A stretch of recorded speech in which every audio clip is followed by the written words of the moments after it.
On commence. Bonjour à tous.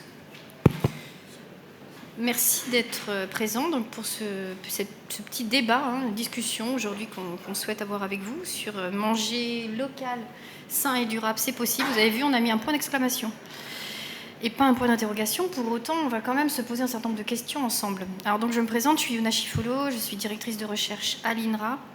Je suis, moi, rattachée dans un département de recherche qui s'appelle Terra, qui est un département qui est très tourné vers le terrain, beaucoup justement en lien avec les préoccupations des acteurs, que ce soit des agriculteurs, les acteurs économiques, les acteurs publics. Donc aujourd'hui très intéressée par tout ce qui tourne autour de l'alimentation locale.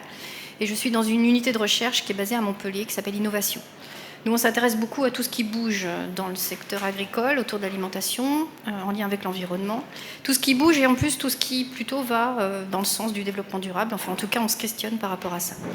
Je suis avec Gilles Maréchal, puisque nous sommes là également au titre du RMT Alimentation Locale. Je vais le laisser se présenter, puis je vous dirai 2-3 petits mots sur ce réseau. Bonjour, donc je m'appelle Gilles Maréchal, comme l'a bien dit Yuna. J'ai un métier qui est composite. Je travaille à la fois comme consultant sur les questions de territorialisation de l'alimentation, de systèmes alimentaires territoriaux, dans un bureau d'études qui s'appelle Terralim. Et je suis par ailleurs chercheur associé dans une UMR du CNRS qui s'appelle Espace et Société. Dans ma vie militante, je suis également dans un mouvement qui s'appelle les CIVAM, le Centre d'initiative pour valoriser l'agriculture et le milieu rural. Et c'est à ce titre-là que je travaille avec Yuna pour l'animation du réseau mixte thématique qu'elle va présenter maintenant. Voilà, donc juste 2 mots, ce réseau, donc c'est un réseau qui est financé par le ministère de l'Agriculture. C'est un réseau d'animation qui fédère en fait une quarantaine d'organismes de recherche, de formation, de développement qui travaillent tous sur le développement des circuits alimentaires, alors plutôt de proximité, on reviendra un peu sur ces notions. Donc voilà, avec l'idée de produire une expertise collective, de produire un certain nombre d'outils, de recommandations aussi pour les acteurs publics.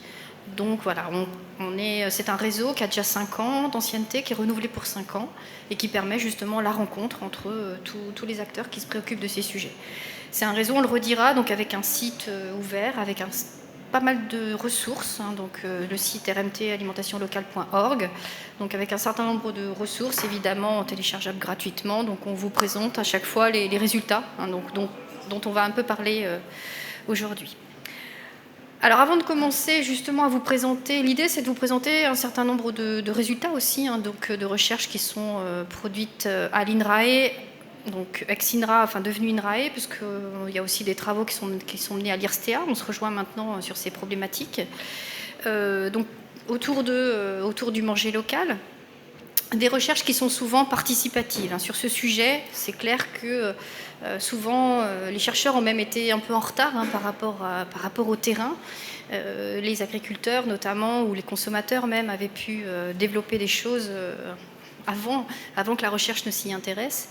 En tout cas, on essaie justement d'être partenaire de ce mouvement, tout en étant très vigilant. C'est-à-dire on reste des chercheurs. À un moment, on va justement aussi montrer tous les points de vigilance qu'il peut y avoir par rapport à ces dynamiques autour de l'alimentation locale. Je te laisse justement voir aussi. Donc on a fait les présentations, mais comme souvent dans un sens. Vous savez, il y a les gens sur l'estrade qui ont le droit de tout dire, etc. Et puis les gens qui sont dans la salle, ils n'ont pas le droit de s'exprimer. Donc c'est très difficile de faire connaissance comme ça. Donc, histoire de savoir quand même un peu qui est dans la salle, on aimerait bien vous poser quelques petites questions. Puisque le titre, c'est « Manger local, sain et durable », on aimerait bien avoir une petite perception de ce que vous pouvez trouver comme qualité, pourquoi vous êtes là. Donc, je vais vous poser 3 petites questions. Quand on parle de manger local, pourquoi est-ce que c'est important pour vous de manger local, si tant est que vous jugez ça important? Est-ce que c'est d'abord pour la planète et l'environnement? Est-ce que c'est d'abord pour les relations sociales qu'on a dans le coin où on habite? Ou bien est-ce que c'est d'abord pour l'emploi local? Alors, je reviens pour les questions. Vous avez le droit de répondre plusieurs fois. C'est juste un peu de voir quels sont vos centres d'intérêt, parce qu'on a préparé des diapos pour durer 3 semaines, mais je ne crois pas que vous restiez jusque-là. Donc, ça nous permettra de trier. Et des plateaux repas aussi. D'accord. Et donc, qu'est-ce qui pense que le local, c'est avant tout important pour la planète et l'environnement? Largement partagé. Maintenant, pour qui est-ce que c'est très important pour les relations sociales et le voisinage? Oh là là. Et pour qui c'est vraiment très important pour l'emploi local? D'accord. Donc, on a peut-être senti un petit peu qu'on pensait que dans la tête de beaucoup de gens, finalement, sain, local, durable, c'est des choses qui s'enchaînent ou qui sont liées les unes aux autres. Ceci dit, vous ne m'aidez pas à trier les diapos parce qu'on va être obligé de tout défiler. Voilà. On n'a pas trop parlé de sain quand même. Oui. Manger sain. Parce que bon, pour la planète, c'est une dimension, mais manger sain, ça serait bon. Est-ce que ce serait bon pour la santé? Qu'en pensez-vous? Qui est plutôt pour cette idée? Bon, local égale sain. Ah, on sent là du coup une petite réserve. Donc on va creuser ça avec vous. Et sain pour vous, entre deux options, qu'est-ce qui est le plus important pour manger sain? Est-ce que c'est manger des bons produits de qualité, ou bien est-ce que c'est avant tout lié au régime alimentaire, à la façon qu'on a de composer un repas?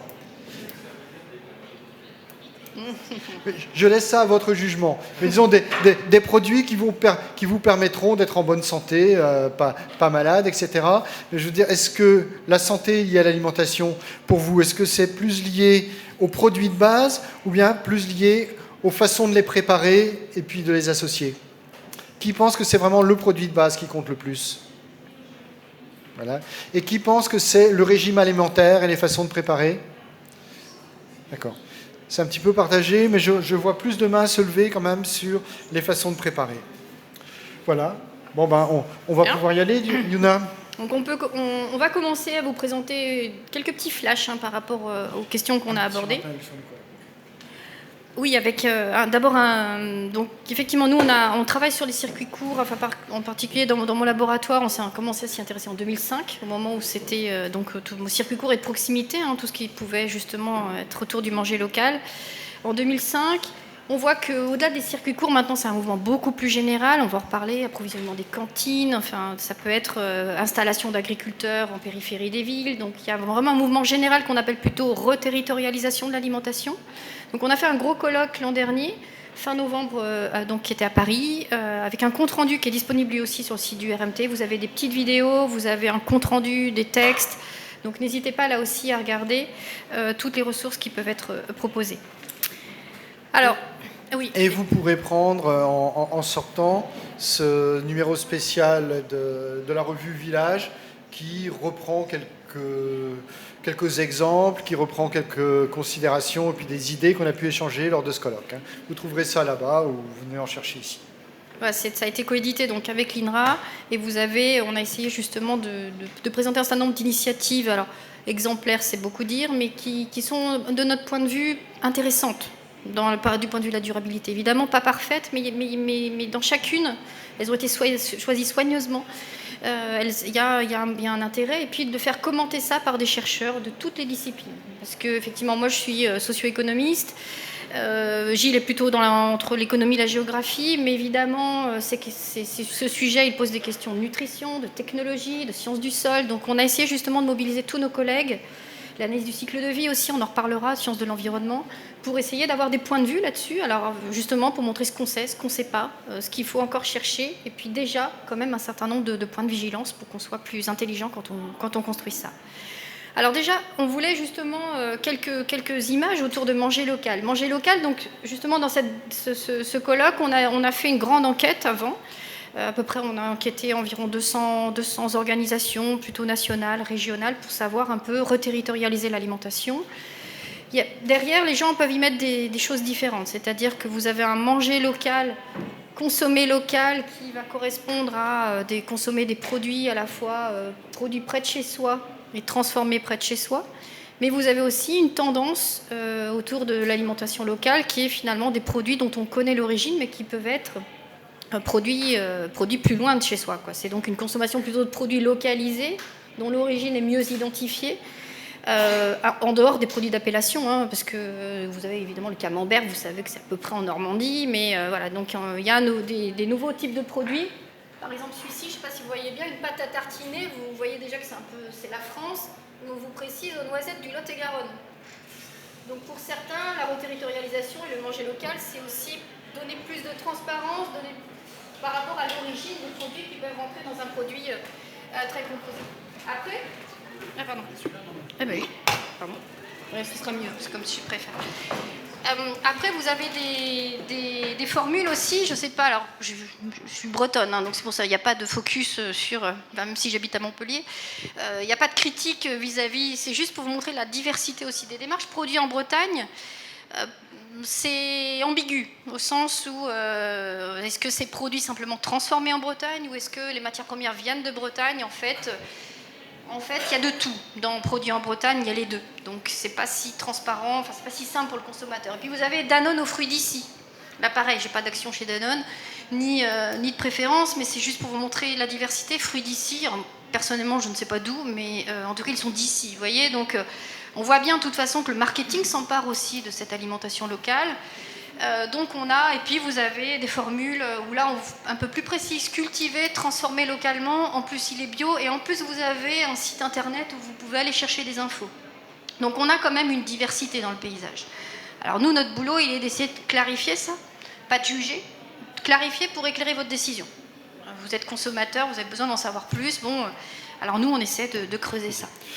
Pour vous donner un autre exemple, vécu de multiples fois, qu'est-ce qu'un produit local ? Je m'adresse à un conseiller régional. Un produit local, c'est un produit qui est fait dans ma région. Je m'adresse après à quelqu'un qui est d'une communauté de communes. Qu'est-ce que c'est qu'un produit local ? C'est un produit qui est fait dans ma communauté de communes. Voilà, donc on voit qu'il y a, de toute façon, il y a tous, et puis nous on avait posé des questions à des consommateurs qui nous avaient dit c'est le produit de mon boucher. Mais oui, mais d'où vient la viande ? Donc c'était pas forcément quelque chose d'important en plus. Ce qui est important, c'est que ce soit le produit de mon boucher. Donc on a effectivement une diversité. Alors nous, dans le RMT, on a fait un choix, c'est-à-dire qu'on s'intéresse quand même au manger local qui est issu de ce qu'on appelle des circuits courts et de proximité. Alors circuit court en France, c'est une définition officielle, c'est un intermédiaire maximum. C'est compliqué quand même pour les produits transformés, parce que souvent, justement, il y a aussi un transformateur au milieu. Donc dans le RMT, on accepte 2 intermédiaires. On accepte 2 intermédiaires, mais par contre, on est sur une échelle de chaîne qui est plutôt régionale. Alors régionale au sens ex-région, parce que les nouvelles régions, elles sont quand même un peu grandes.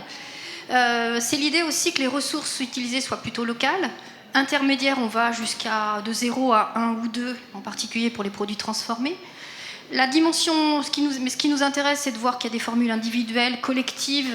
Vous connaissez peut-être les AMAP, donc des collectifs entre consommateurs, ou collectives entre producteurs, par exemple les magasins de producteurs avec plusieurs producteurs qui s'associent. Donc on a différentes formules. Et puis ce qui nous intéresse quand même, parce que sinon, et on va le revoir, hein, parce que derrière manger local, il y a aussi finalement simplement une relocalisation des filières longues. On ne change rien à la gouvernance. On a simplement des approvisionnements qui sont locaux, mais pour autant, ça continue à être plutôt les metteurs en marché qui fixent les prix. Donc c'est cette idée que quelque part, le manger local rééquilibre les rapports de force entre les producteurs agricoles et les autres acteurs des chaînes alimentaires, les autres acteurs des filières. Donc l'idée, c'est que dans la gouvernance, les producteurs sont impliqués. Il y a plusieurs façons. Soit ils sont vraiment décideurs, complètement décideurs de leur chaîne, soit ils sont consultés, soit il y a une négociation, mais en tout cas, ils sont plus simplement, comme on dit, ils doivent accepter les prix qu'on leur fixe.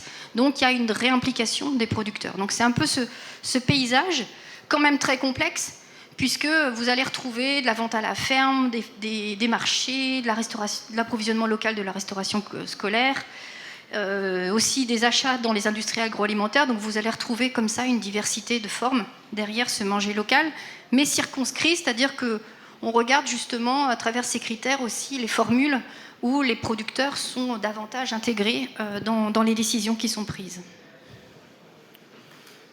Donc, puisque le petit tour de table a montré que ce sur quoi il y avait sans doute le plus de divergences, c'était sur la question du manger sain. On va attaquer tout de suite dans le dur. Hein. On va aller là-dessus. Alors, il suffit de se promener au marché, par exemple, pour voir qu'il y a souvent confusion entre local, sain, voire bio. Hein. Combien de fois a-t-on pu entendre c'est un produit local, donc c'est forcément bio, ou à l'inverse, c'est un produit bio, donc ça vient forcément du producteur d'à côté. En fait, c'est pas si simple que ça. On se rend compte quand même que entre les circuits courts, donc tels que vient de les définir Yuna, et l'agriculture biologique, il y a des liens assez forts.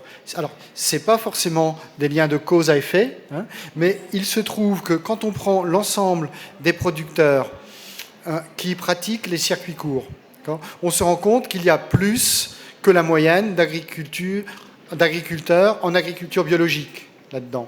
Et à l'inverse, si on prend le stock d'agriculteurs en agriculture biologique, on se rend compte qu'en moyenne, il y en a plus qui pratiquent les circuits courts que la moyenne de tous les agriculteurs. Donc il y a bien quelque chose quand même qui lie les deux, sans qu'on puisse dire est-ce que c'est parce que je fais de l'agriculture biologique que je vends en circuit court, ni l'inverse. D'accord ? On a quand même, là, donc justement, on a une de mes étudiantes qui vient de soutenir une thèse sur le rôle des circuits courts dans ce qui s'appelle l'écologisation des pratiques agricoles. Ça, c'est intéressant parce qu'on voit que maintenant, les circuits courts dépassent un peu les cercles militants du départ des agriculteurs. Et donc, maintenant, il y a un certain nombre d'agriculteurs plutôt avec des exploitations de taille un peu plus grande, qui peuvent être en agriculture conventionnelle, qui rentrent dans les circuits courts pour diversifier leurs débouchés, pour trouver un peu de trésorerie régulière. On en reparlera, hein, c'est un enjeu fort. Et donc, nous, ce qu'on a regardé, alors on a regardé maraîchage et arboriculture. On a regardé si l'entrée en circuit court, même petite, je vais un petit peu vendre mes légumes en bout de champ, ou directement à une grande surface, par exemple, est-ce que ça entraîne des meilleures pratiques sur le plan environnement, et on sait que ça peut avoir une incidence sur la santé, si on met moins de pesticides, ou voire plus du tout. Donc on a regardé ça, on a vu qu'elle a pris quand même un gros échantillon d'exploitation plutôt de taille moyenne, donc pas les petits diversifiés du départ, hein, donc des gens plutôt au départ avec taille moyenne avec des productions un peu normales, enfin donc conventionnelles, et on voit des effets significatifs de la vente directe. Moins de certains circuits courts où en fait il y a de la rencontre. C'est-à-dire même s'il y a un intermédiaire, il y a une possibilité de rencontre entre producteurs et consommateurs. Et elle voit par contre qu'il y a un effet beaucoup moins significatif, voire pas significatif du tout statistiquement, des circuits courts avec un intermédiaire, des circuits courts avec la grande distribution. Pourquoi aussi ? Parce que dans ces circuits courts-là, il y a la persistance de la norme zéro défaut. C'est-à-dire que la grande distribution continue à vouloir des fruits et des légumes réguliers, pas tordus, pas tachés, pas mouchetés. Et pour avoir ça, il n'y a pas d'autre solution que de mettre des produits phytosanitaires, des produits chimiques. Donc, ils sont contraints par ça. Donc, c'est pour ça que les règles, en fait, on peut voir que manger local, si les règles ne changent pas, on n'a pas ce cycle vertueux vers une écologisation. Donc, c'est pour ça que ça nous amène quand même, hein, quand bien même la grande distribution paie bien les producteurs en achat direct, parce que aussi pour eux c'est de l'image, hein, c'est bien de soutenir l'agriculture locale, et donc économiquement c'est bien, mais ça n'a pas cet effet un peu positif sur l'environnement. D'où, du coup, justement, si on veut un circuit court contribuant à cette écologisation, il faut plutôt aller vers d'autres formes. On parlait tout à l'heure de produits bruts ou transformés, mais il y a eu une petite révolution, voire une grande révolution dans nos assiettes depuis une quinzaine d'années. Quand on parlait de circuits courts et de proximité, allez, en 2005, vous voyez, il y a 15 ans, c'est pas si vieux que ça, enfin pour moi en tout cas, du temps de ma fringante jeunesse, disons. Quand on parlait de circuits courts, on pensait tout de suite à quoi ? On pensait aux produits du maraîcher, on pensait aux fruits, aux pommes qui étaient vendus sur le marché. On se rend compte de plus en plus que ces produits deviennent transformés au sein de chaînes alimentaires plus complexes, ce qui a d'ailleurs amené à considérer des circuits avec 2 intermédiaires plutôt qu'avec un seul. Or, la façon de transformer les produits est largement aussi, influence largement la qualité finale du produit qu'on aura dans l'assiette. Et on se rend compte que ce qui, au départ, était un petit peu marginal ou n'était pas considéré, c'est-à-dire la transformation des produits au sein de chaînes qui peuvent être plus complexes, ça devient de plus en plus important à considérer. Alors sur des produits, quelquefois, qui nous paraissent de base, hein, comme du pain, des pâtes, on se rend compte que finalement la chaîne alimentaire commence à éclater. C'est-à-dire qu'entre ces chaînes alimentaires qui sont très segmentées, où j'ai d'un côté des producteurs qui font leur boulot de producteurs, des logisticiens qui font leur boulot de logisticiens, des transformateurs qui font leur boulot de transformateurs, on a eu dans un premier temps des gens qui font tout. Exemple type, le paysan boulanger, qui fait son blé, qui le moud, qui fait le pain, qui le vend, qui maîtrise toute la chaîne. On voit apparaître aujourd'hui des chaînes plus complexes, finalement, où on reprend des fonctions plus spécialisées sur le pain, les pâtes et autres. Yuna, tu as des exemples à nous donner ? Oui, et ce qu'on a regardé donc justement avec des technologues pour aussi voir, pour aller creuser un peu derrière. Donc on a dans ces chaînes en général, donc chaînes plutôt courtes, donc des modes de transformation différents des modes standards, de ce qu'on appelle des méthodes douces de transformation, c'est-à-dire on va utiliser la meule de pierre au lieu de moulins industriels. Il va y avoir des cuissons lentes, des fermentations lentes, des cuissons basse température. Ce que je cherche les producteurs ou les artisans qui sont dans ces chaînes-là, c'est à respecter l'intégrité nutritionnelle de la matière première. Donc, parce que sinon, l'industrie agroalimentaire, c'est quand même plutôt du fractionnement, du cracking. Un boulanger, il va plutôt avoir une fermentation très rapide. Il va chercher des blés de force, qu'on appelle de force, pour que ça lève rapidement et que ça résiste à une cuisson à haute température, pour que ce soit croustillant. Donc voilà, donc on va avoir vraiment, et il va souvent rajouter du gluten sec à la poudre pour avoir justement un pain plus résistant à la cuisson. D'où aussi, donc nous on regarde les enjeux santé avec beaucoup de gens qui sont maintenant sensibles au gluten. Alors il y a un effet de mode là-dedans, mais il y a aussi des vraies histoires de sensibilité. Et donc on regarde justement les produits jusqu'à l'intérieur des produits, avec quand même, on voit une majorité de produits sans additifs, sans conservateurs, sans ajouts. Mais dans les produits agroalimentaires, on a aussi cette notion de sans additifs, sans conservateurs. Enfin, en tout cas, c'est une boîte qu'on commence juste à ouvrir, mais qui nous semble vraiment importante à regarder de près pour aussi, là, pareil, éclairer la décision. Car encore faut-il pouvoir le faire. Pour reprendre, j'ai de monsieur anecdote aujourd'hui. Un copain d'origine belge qui vend des gaufres en Bretagne, qui fait ça à partir de blé de son voisin, etc., mais qui a beaucoup de mal à trouver le matériel pour faire les gaufres à son échelle. Sur le marché, il va trouver des gaufriers de ménage, où on en fait 2 ou 4 à la fois.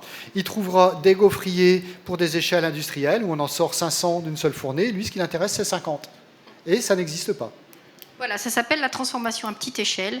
Et là, il y a justement un retard de la recherche-développement, il y a un retard des équipementiers pour travailler justement sur des modèles intermédiaires entre l'individuel et l'industriel. Après, justement, manger sain, autour de manger local, il y a un risque, un point de vigilance. C'est notamment, on le voit beaucoup dans les volontés d'approvisionnement local de la restauration scolaire, c'est qu'il ne faut pas... on a des régions, par exemple, dans le nord de la France, où c'est quand même difficile de produire des fruits et des légumes. Donc il faut faire attention à ne pas être trop extrême et bien à garder des diètes diversifiées, des régimes diversifiés. Donc il ne faudrait pas que le manger local réduise. Et en particulier, dans le nord de la France, on a des populations pauvres qui ont une alimentation pauvre en fruits et légumes. Si en plus il y a une injonction à manger local, ça risque de réduire encore plus la consommation de fruits et légumes et du coup d'augmenter les inégalités sociales par rapport à l'alimentation. Donc là aussi, on accompagne les collectivités pour éviter de passer du tout ou rien et d'être bien attentif à l'équilibre des diètes. Voilà, nous allons maintenant passer à des sujets qui étaient plus consensuels quand on a fait notre petit sondage. Là. Qu'est-ce que ça peut vouloir dire manger durable ? Vous savez que durable est désormais un mot valise qui reproduit et puis qui couvre bien des choses. Alors pour des agriculteurs, puisqu'on est tous les deux quand même très liés au monde agricole, considérant que ces nouvelles pratiques alimentaires sont aussi une chance pour le monde paysan. Il y a d'abord comment est-ce qu'on assure la survie, puisque malheureusement beaucoup de fermes en sont là aujourd'hui, des exploitations. Alors il y a bien entendu la bonne santé économique des exploitations. Comme toute entreprise, l'économie d'une exploitation, c'est à la fois équilibrer les comptes au bout de l'année, mais c'est aussi la trésorerie. Or, tous ces circuits-là ne se valent pas. de ce côté-là. Yuna citait l'approvisionnement des cantines à côté. Si moi, j'approvisionne une cantine, ça passe souvent par un appel d'offres, etc. Et je serai payé souvent avec un prix, comme c'est un appel d'offres, pas très élevé, mais en plus, compte tenu du système de paiement dans les mairies, dans les départements et autres, je serai payé, au mieux, 1 mois et demi, 2 mois après ma livraison.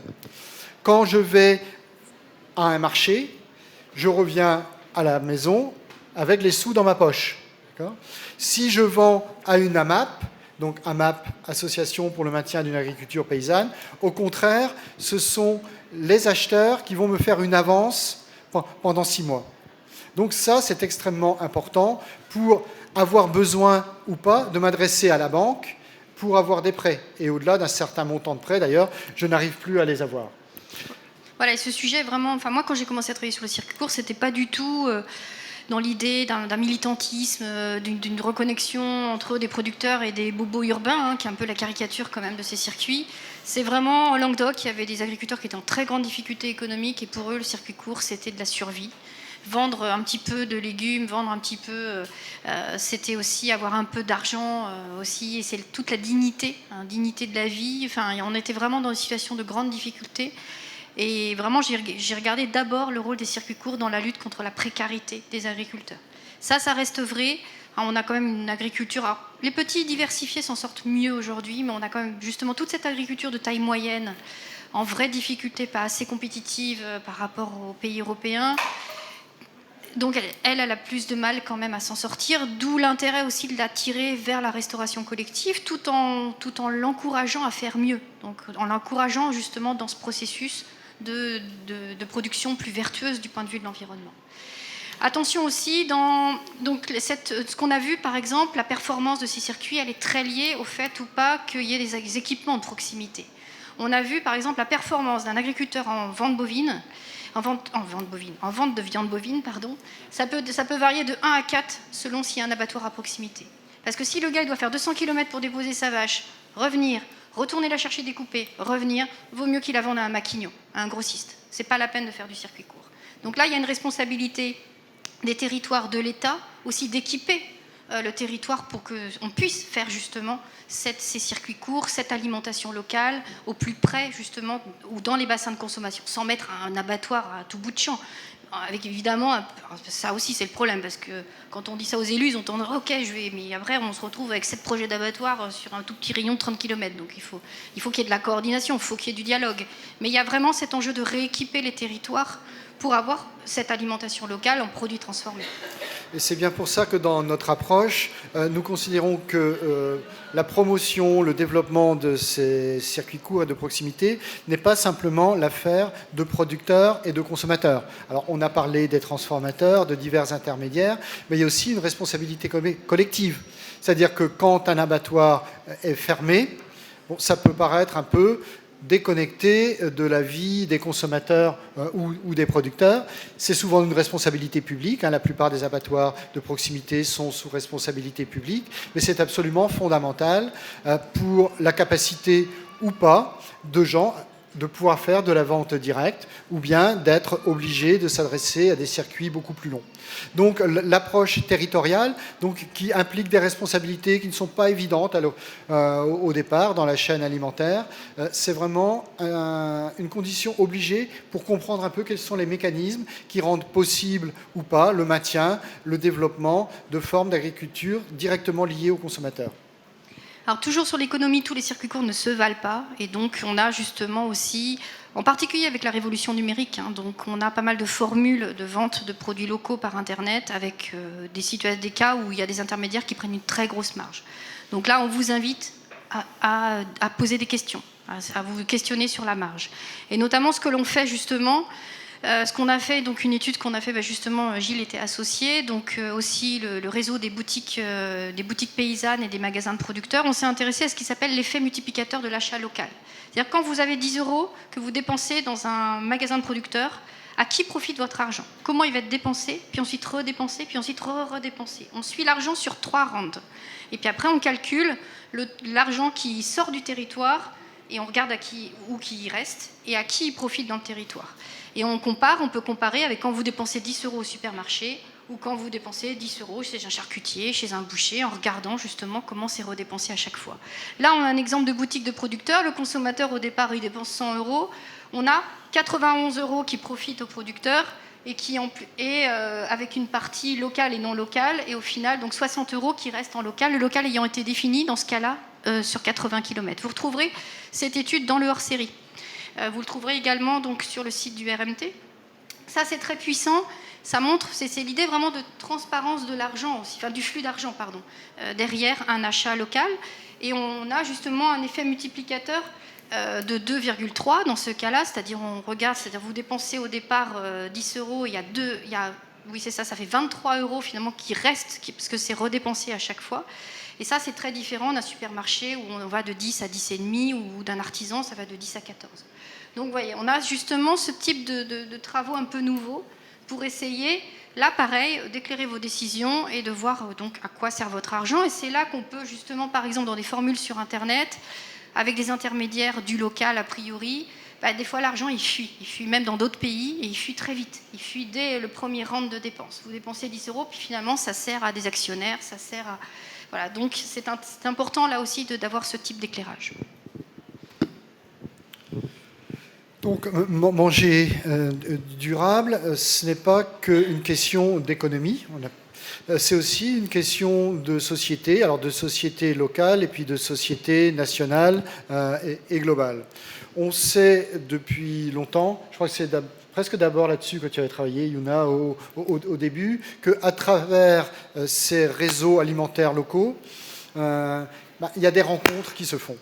Des rencontres, bien entendu, entre producteurs et consommateurs, des rencontres entre producteurs, entre eux. Par exemple, Yuna parlait tout de suite de magasins de producteurs.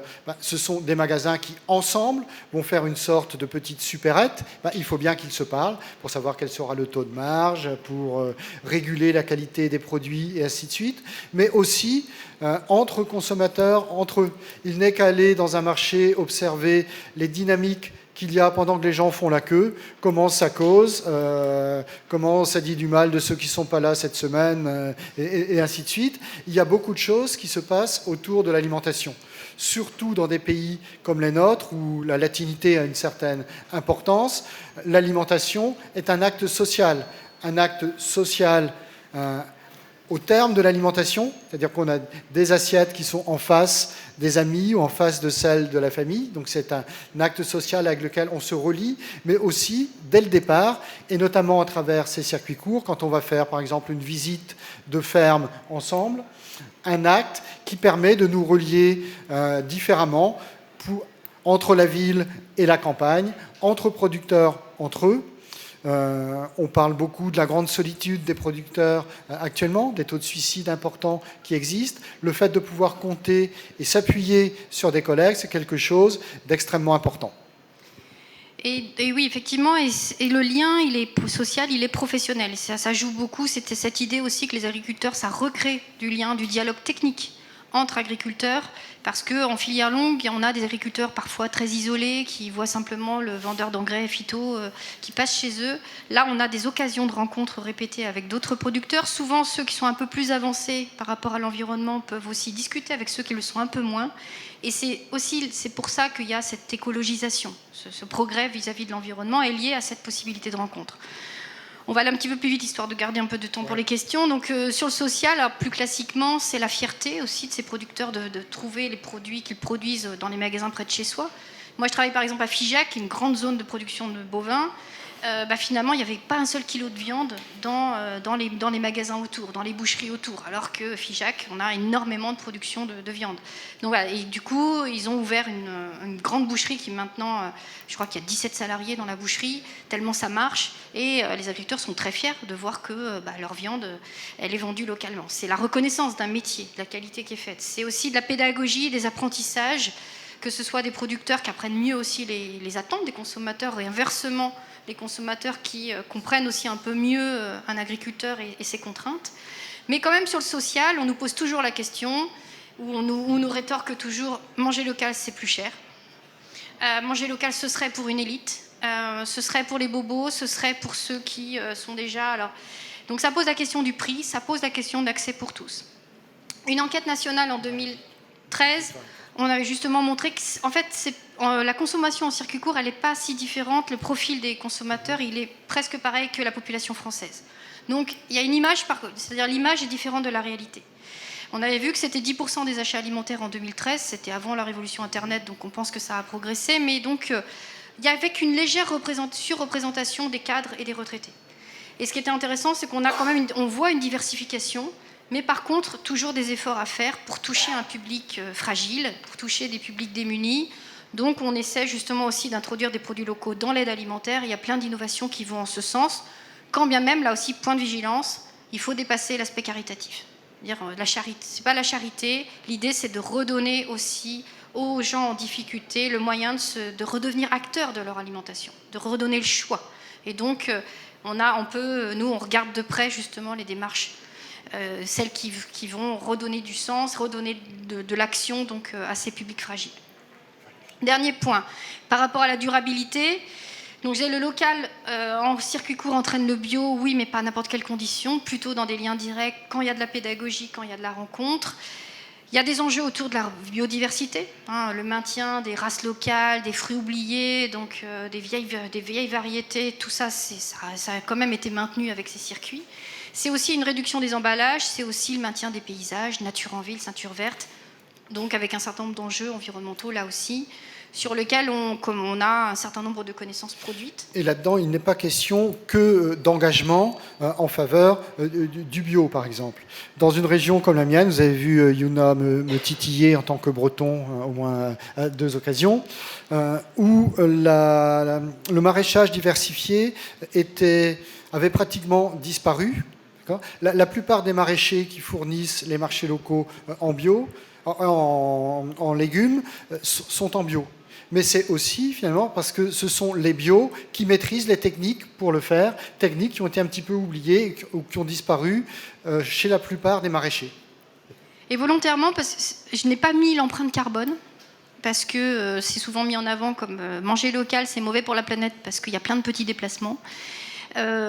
Premièrement parce que justement toutes les analyses elles sont contrastées par rapport à, c'est-à-dire l'INRA n'a pas de position, donc les méthodes elles sont encore améliorées pour calculer vraiment le coût carbone du manger local versus manger global. Mais je vois que monsieur n'est pas d'accord, donc on y reviendra. On a quand même un certain nombre de travaux. En plus, ce que l'on voit, c'est que le transport, ça compte moins que les modes de production. Donc du coup, mais le bio... Mais de toute façon, il y a un débat autour du bio, parce qu'on dit le bio, finalement, ça prend plus de surface. Donc, ce qu'on fait surtout avec justement des gens qui sont de l'IRSTEA en sciences de l'environnement, c'est que ramener le coût carbone au kilo, ça voudrait dire qu'on est sur des produits comparables. Or, ce n'est pas le cas. C'est-à-dire que ce qu'on fait plutôt, c'est qu'on ramène le coût carbone à la densité nutritionnelle des produits, on ramène le coût carbone à l'emploi créé, ou on ramène le coût carbone à l'euro que ça rapporte. Du coup, ça change complètement les calculs. Donc là aussi, vous avez une contribution dans le hors-série. Et ça, c'est un vrai sujet qu'il faut continuer à travailler. Mais la fameuse étude de 2006 qui dit qu'il vaut mieux manger de l'agneau congelé, qui vient de Nouvelle-Zélande, qui arrive en cargo, plutôt que de l'agneau français, déjà, elle a été contestée parce que ces gens n'avaient pas pris en compte la surgélation. Déjà, donc ça va rester, c'est pas comme la base. Mais en plus... Il y a justement, il faut tout regarder et il faut savoir ce qu'on compare. Il faut savoir ce qu'on compare. La qualité nutritionnelle de l'agneau de Nouvelle-Zélande, c'est pas la même que l'agneau du Massif central qui était en jeu. Donc voilà. Donc du coup, ça c'est un gros champ de recherche sur lesquels les conclusions sont à améliorer. Et pour illustrer concrètement ce que Yuna vient de dire, on entend souvent dans la rue, un produit local, ça a moins d'impact environnemental en termes d'émissions de gaz à effet de serre, parce que ça vient de tout près. Ça représente à peu près le quart des émissions de carbone dans la chaîne de production, c'est-à-dire de ce qui se passe à la ferme. Donc c'est important, certes, mais ce n'est pas le plus important. Et ce qu'on sait, par contre, de façon à peu près certaine, c'est que quand vous avez un produit acheté au supermarché, vous pouvez prédire à peu près quelles seront les émissions de carbone dans une gamme assez restreinte. Par contre, quand on parle de circuits courts et de proximité, se côtoie le meilleur et le pire. Il peut y avoir des choses extrêmement performantes d'un point de vue émissions de gaz à effet de serre, comme il peut y avoir des choses désastreuses. Et donc, c'est beaucoup plus difficile de généraliser. Voilà, et donc dans le cadre du RMT, là, il va y avoir justement une journée spéciale sur logistique, toutes les innovations en termes de logistique de proximité et avec les coûts carbone associés pour qu'on soit dans du dur et qu'on arrête des choses qui sont trop médiatiquement intéressantes et controversées. Ce qui nous intéresse aussi derrière ce manger local, c'est manger durablement. Durablement au sens dans la durée. Et du coup, on est beaucoup intéressé par cette notion de résilience alimentaire.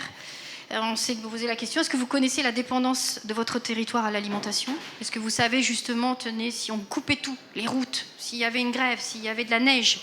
On a eu de la neige à Montpellier à un moment, et donc on a bien vu, crise du beurre aussi, vous vous rappelez, plus aucun beurre dans les supermarchés. Donc là aussi, c'est intéressant le manger local, et on voit comment, évidemment, c'est pas tout rebalancer d'un circuit à un autre, mais cette complémentarité entre le court, le long, le local, le global, il est important aussi dans cette perspective d'un éventuel choc, qu'il soit climatique ou qu'il soit social vis-à-vis de nos territoires. Et là, nous ne sommes pas dans la théorie, donc je travaille pas mal avec les îles là-dessus. Les îles savent bien ce que ça veut dire une grosse tempête d'hiver, par exemple. Bréa ou Belle-Île, il leur arrive d'être coupés du continent pendant 3 jours. En moyenne, en France, il y a à peu près 3 jours de réserve de vivres. Donc il suffirait d'une grosse tempête qui dure un peu plus que d'habitude pour que des problèmes se posent déjà, mais qui peuvent aller jusqu'à menacer la sécurité publique, avec des pillages des champs de patates ou des réserves du Super U. Je lisais aujourd'hui dans la presse que déjà dans l'Oise, les supermarchés sont dévalisés. En 2008, il y a eu des émeutes absolument terribles lors de la crise sur le blé en Argentine. Au Brésil, il y a 2 ans, une grève des transporteurs a provoqué des émeutes et puis une flambée de l'approvisionnement local. Donc notre système alimentaire est beaucoup plus fragile que nous le pensons. On voulait conclure, avant de vous laisser la parole, par l'idée aussi que manger local, c'est aussi la façon... C'est un prétexte aussi à démocratie, à participation, à redevenir acteur. Donc il y a différentes formules aujourd'hui pour que vous soyez justement partie prenante de ce mouvement. Il y a la formule un peu connue des AMAP. Il y a aussi les supermarchés coopératifs. Je ne sais pas si vous avez entendu parler de ça. On a un collègue qui travaille là-dessus. Il a vu qu'il y a à peu près 200 projets en France, des gros, des petits. En Bretagne, il y a ce qui s'appelle les EPI, les épiceries participatives. Je ne sais plus le i, mais en tout cas donc de consommateurs qui retapent un café, qui font un peu de la vente de produits locaux. Donc il y a différentes initiatives comme ça. Il y a des groupements d'achat aussi qui peuvent se faire avec l'appui d'Internet. Donc là on met plutôt en avant Cagette.net que d'autres formules. Il y a aussi, on a mis en place nous une démarche qui s'appelle Ici c'est local, qui est basée sur un comité local avec des consommateurs, la collectivité, les exposants, qui consiste à signaler avec un code couleur l'origine des produits locaux et des produits qui vont dans le sens de la durabilité, donc qui sont plutôt verts et orange, sur les marchés de plein vent, dans les commerces de détail. Vous trouverez tout le détail dans le hors-série également, donc une initiative qui se diffuse en France. Et puis, on met en place un observatoire de l'alimentation locale auquel on vous invite tous à contribuer. Donc on essaie justement de produire un certain nombre de cartes pour savoir tout ce qu'il y a autour de chez nous. Donc là, vous avez ça, c'est la carte des magasins de producteurs en France. Donc tout ça, ce sera téléchargeable, gratuit, disponible sur le site du RMT. Donc et on essaie justement de regarder un peu tout ça. Ici, ce sont les légumeries. Donc on a une carte aussi sur les AMAP. Et donc on essaie de continuer, parce qu'il n'y a pas de statistiques en fait sur ces sujets, rien n'est centralisé, rien n'est capitalisé, il y a tout à faire. Et donc plus on est nombreux à faire remonter des informations sur ce qui se passe dans nos territoires, et plus on sera justement, on pourra couvrir la diversité de ce qui se passe, et enclencher aussi des bonnes recherches derrière pour regarder les intérêts, les limites, les points de vigilance. Voilà un peu notre projet. Donc nous avons parlé beaucoup d'alimentation, mais on peut élargir un peu le propos.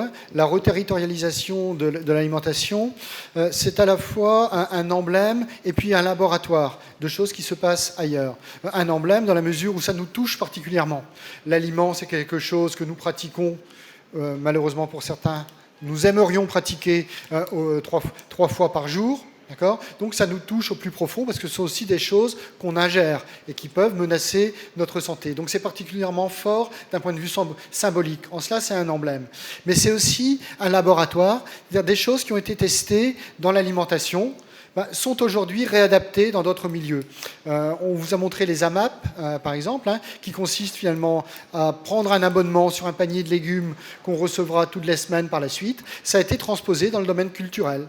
Il existe aujourd'hui des sortes d'AMAP culturelles où je prends une sorte d'abonnement à l'aveugle en début d'année et je recevrai tout au long de l'année des invitations pour aller voir tel ou tel spectacle. Donc ce qui est inventé finalement dans ce domaine de l'alimentation qui nous touche tant, surtout nous Français où on est très fiers quand même de parler de la bonne bouffe, ça se transpose dans d'autres domaines et c'est un peu un germe d'avenir.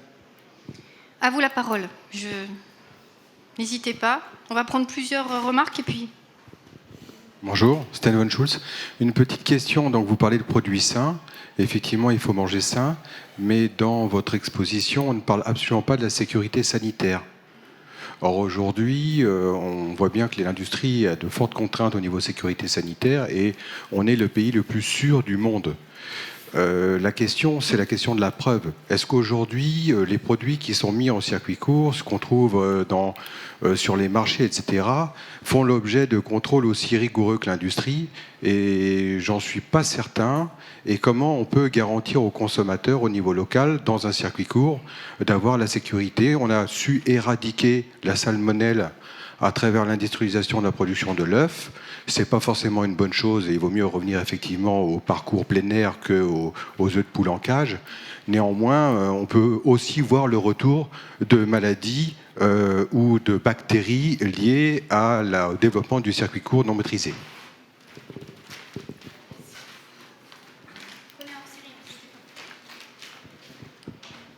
Une autre... Merci.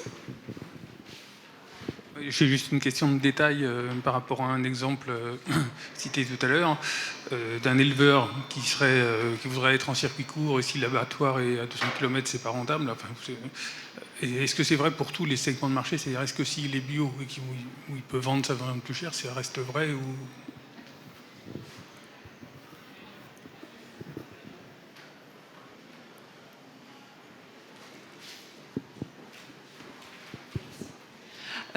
On voyait sur la carte précédente des différences importantes de densité sur les magasins de producteurs. Est-ce qu'il y a eu des études pour expliquer ces différences et notamment est-ce que les zones où il y en a beaucoup, c'est des démarches ascendantes, c'est des producteurs qui étaient là-dedans et qui se sont lancés ou c'est plutôt grâce à des politiques publiques donc descendantes qui ont favorisé ce genre d'émergence?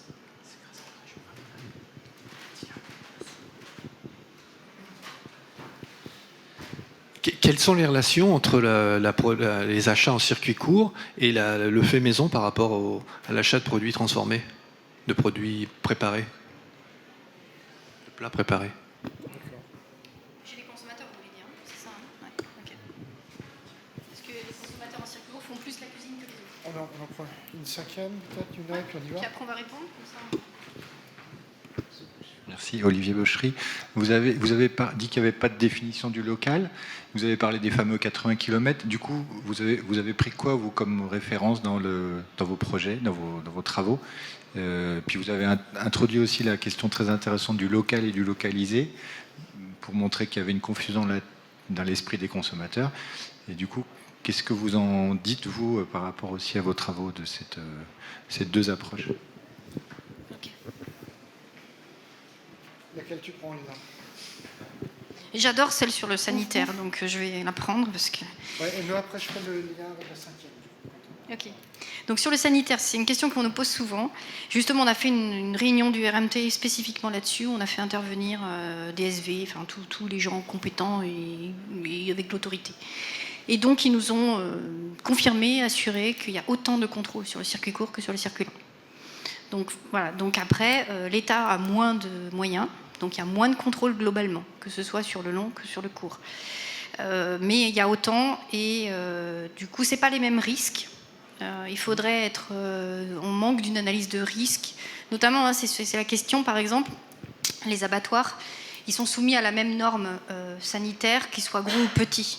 Et il y en a beaucoup qui disent, des éleveurs en particulier, ou des bouchers, des gens qui sont là-dedans, que ça, c'est pas raisonnable, parce que c'est pas les mêmes risques quand on travaille vraiment des tonnages à grande échelle. Et d'ailleurs, l'État avait dit oui, mais c'est la faute de l'Europe, ce qui n'est pas vrai, puisqu'on s'est renseigné. En Allemagne, il y a 2 réglementations, en Autriche aussi. C'est la même Europe. Donc, du coup, le choix français est contre-productif pour beaucoup. Et il faudrait justement aller plus précisément vers... Donc là, on travaille justement, on a embarqué les toxicologues et tous les gens de l'INRA pour essayer. Donc on est sur un projet. Ce qui nous préoccupe, c'est moins le comportement des producteurs qui suivent des formations et tout, que le comportement des consommateurs dans les groupements d'achat. On voit de la viande rester un peu longtemps dans les trucs genre ruche qui dit oui, tout ça. Donc on voit des manipulations des consommateurs qui transportent des trucs dans leur coffre et tout, où là on est très inquiet. Donc c'est plus le comportement des consommateurs que celui des producteurs. Vous inquiétez pas, les producteurs, ils n'ont pas du tout intérêt à... Alors il y a quelques histoires, mais elles sont vraiment minimes et très vite repérées.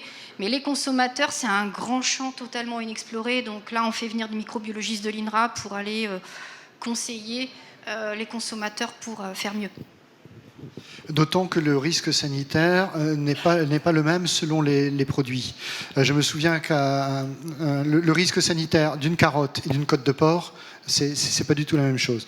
Et je me souviens, à l'issue d'un projet européen que nous avions mené, nous étions allés plaider au Parlement européen justement la prise en compte de ces pratiques pour des produits peu sensibles du style légumes. Et nous nous étions fait rétorquer, il n'y a qu'une sécurité du consommateur. Donc pas d'exception, alors que l'expérience de certains pays prouve qu'il peut très bien y avoir coexistence de règles. Quant aux 80 km que vous avez cités, c'est justement une règle sanitaire. C'est-à-dire qu'il n'y a pas de définition ex nihilo du local. Si je suis situé à Clermont-Ferrand, manger du poisson local avec une règle de 80 km, ça va être un petit peu compliqué. Donc le local est toujours contingent à une certaine situation géographique, une certaine disponibilité. On sait que la France, je ne dirais pas qu'elle est coupée en 2, mais vous avez une ligne, grosso modo, Strasbourg-Bordeaux, où au sud de laquelle il y a une agriculture beaucoup plus diversifiée qu'au nord. C'est-à-dire que localement, dans un rayon de 30-50 km, vous trouverez une variété beaucoup plus grande de produits que dans la France du Nord, qui est caractérisée par des grandes filières animales, ici dans l'Ouest, végétales, la betterave dans le Nord. Donc le local ne peut pas avoir le même sens dans ce cas-là. Ma question était quel cadre vous avez pris dans vos travaux? Parce qu'on est d'accord, il n'y a pas de définition officielle. Oui. Ce que vous voulez dire, la question c'est vous avez pris quoi pour parler du local dans vos programmes? Alors, oui, on dit qu'on n'a rien pris au sens où il ne faudrait pas penser qu'on est sur une définition stricte. Après, justement, et dans la démarche ici, c'est local, par exemple, c'est les territoires qui définissent ce que c'est que leur local. En gros, quand même, dans ce qu'on regarde, on est souvent sur des distances en maximum 150 km et souvent entre 30 et 50 pour le maraîchage et 150 pour les produits transformés. C'est un peu comme ça que les choses se jouent, mais on veut surtout pas, parce qu'on voudrait surtout pas qu'après les gens pensent qu'on a défini une distance et disent et excluent ceux qui sont inscrits à 151 km. Mais n'empêche que la façon dont on fait des états des lieux et tout ça fait qu'on est plutôt sur ce type de distance entre le département et l'ex-département maximum pour les produits frais type maraîchage, ex-région pour les produits transformés. Même si, et voilà, parce que par exemple, moi je suis à Montpellier, un produit à Toulouse, je dirais jamais que c'est un produit local. Donc du coup, on a c'est un peu ces histoires-là qui se jouent. Dans la pratique des collectivités, il y a souvent des réflexions qui se mènent à l'échelle des intercommunalités, des communautés de communes ou autres.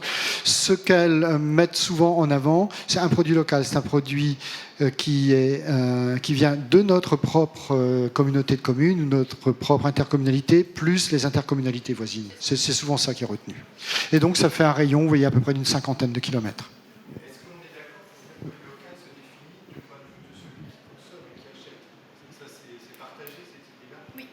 Oui, enfin du lieu où il l'achète.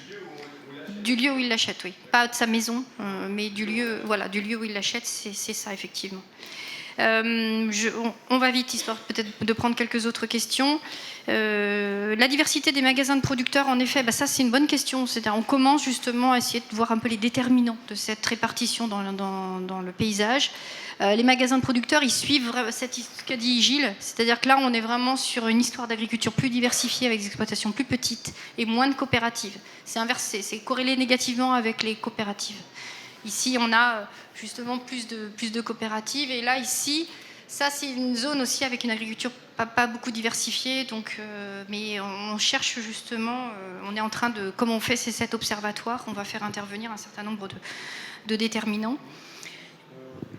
Je pourrais y ajouter le facteur historique aussi. Les premiers magasins de producteurs sont nés en Rhône-Alpes, ici, 1979. Voilà. 1979, qui se sont répandus un peu tout le long de la vallée du Rhône et par la suite. Après, d'autres sont nés dans le Grand Sud-Ouest. Bretagne, ça a été 1992. Angers, la ferme angevine, 1992. Et vous voyez, donc c'est un mouvement qui ne se produit pas uniformément, mais il y a une histoire souvent liée à une habitude de coopérativisme, c'est vrai, mais qui est renouvelée par ça. C'est-à-dire que si je prends les chères coopératives de mon cher pays, la Bretagne, elles ont tellement grossi que les gens ne se sentent plus partie prenante au quotidien de leur coopérative. Et donc, on voit réapparaître des sortes de coopératives qui poussent par le bas à plus petite échelle. Et je reviens justement, vous avez raison par contre de pointer le rôle clé des politiques publiques dans cette nouvelle répartition. Donc autant on disait avec leur responsabilité dans les équipements de proximité, mais on a justement des politiques publiques très volontaristes. Alors nous aussi, notre travail, c'est de regarder un peu ce qui est d'ordre de la communication et ce qui est dans les faits. On a quand même pas mal de grandes villes en particulier qui sont quand même aussi beaucoup dans des actions symboliques. Donc on fait cet observatoire, il a justement le but, c'est de montrer ce qui se fait vraiment pour pouvoir aussi voir les trous et ce qui reste à faire. Oui. En tout cas, il y a un espace de politique publique qui est relativement vaste. Souvent, ce qu'on voit apparaître dans la presse, c'est en termes de politique publique, qu'est-ce qu'on peut faire? C'est approvisionner la cantine par les produits du territoire. Ça, c'est extrêmement restrictif. En fait, la loi permet de faire un tas de choses. Vous pourrez vous référer, alors ça va sortir, on l'espère, dans quelques mois, à un observatoire des politiques publiques relatives à l'alimentation. On va faire, il sortira, c'est un projet qui s'appelle MICAL et qui sortira en fait tout ce qu'une collectivité peut faire en lien avec l'alimentation en étant dans les clous vis-à-vis de la loi. Voilà, et donc avec aujourd'hui donc un nouvel outil qui est inscrit dans la loi 2014, loi d'avenir 2014, qui s'appelle les projets alimentaires territoriaux. Donc ils sont aussi quand même des espaces intéressants, aussi d'expérimentation d'actions, nouvelles actions publiques concertées, participatives autour de l'alimentation. Donc là pareil avec on a maintenant un observatoire aussi dans le cadre du réseau national des projets alimentaires territoriaux pour essayer de voir un peu les actions intéressantes. Je reprends sur votre question sur l'économie, puis après je vous repasse la parole pour peut-être un dernier round de questions. Effectivement, par rapport à l'économie, Ah non, je n'ai pas de questions, parce que visiblement il y a quelque chose après. Mais c'est eux qui font engueuler. D'accord. Bon, donc et du coup, avec quand même, effectivement, il y a une très bonne... En circuit court, il y a une valorisation très différente. On peut très bien gagner sa vie, même mieux qu'en circuit long ou pas beaucoup. Et quand on est en circuit court local et bio, aujourd'hui, ce sont quand même des agriculteurs qui gagnent bien décemment leur vie et surtout qui sont résilients. Parce qu'en plus, souvent, ces agriculteurs qui sont quand même très peu endettés, voire pas du tout, et très peu subventionnés. Et comme justement les subventions elles vont peut-être pas durer, du coup, il y a aussi une résilience qui se joue là. Donc effectivement, quand on est en bio, on peut peut-être aller faire 200 km pour sa viande, ça peut valoir le coup. Et tout ça, il faut bien regarder ça de près. Et là aussi, sur le site du RMT, vous trouverez un ensemble de références techniques, économiques, pour voir ça de plus près. Avec une mise en garde sur cette résilience financière, c'est quelquefois au prix d'un surtravail qui est très important. C'est-à-dire que les gens arrivent à gagner leur vie, mais en faisant des horaires absolument déments, et donc ils ne peuvent pas tenir des années comme ça. Tout à fait. On a aussi de l'usure, du stress, des désillusions de gens de producteurs qui pensent que ce sera facile. Et on a vu justement une corrélation positive entre la performance économique et le fait d'être dans un collectif. D'où l'intérêt, c'est-à-dire si on est dans un collectif pour vendre, pour produire, pour transformer, ça a un impact sur l'économie d'exploitation. Je suis désolée, on va devoir arrêter, mais n'hésitez pas à prendre un hors-série. De toute façon, on reste quelques minutes. On reste à côté, là. Si vous avez une question qui vous brûle les lèvres, n'hésitez pas. Allez voir notre site RMT, vous trouverez plein de choses. On essaie vraiment d'être très lisible par tous. Donc, n'hésitez pas à nous faire des retours, à participer à l'Observatoire. Donc, on est vraiment tout à fait intéressés par vos contributions. Et Merci. vous pouvez prendre un exemplaire de la revue Village, hein. Même deux, c'est un... Allez.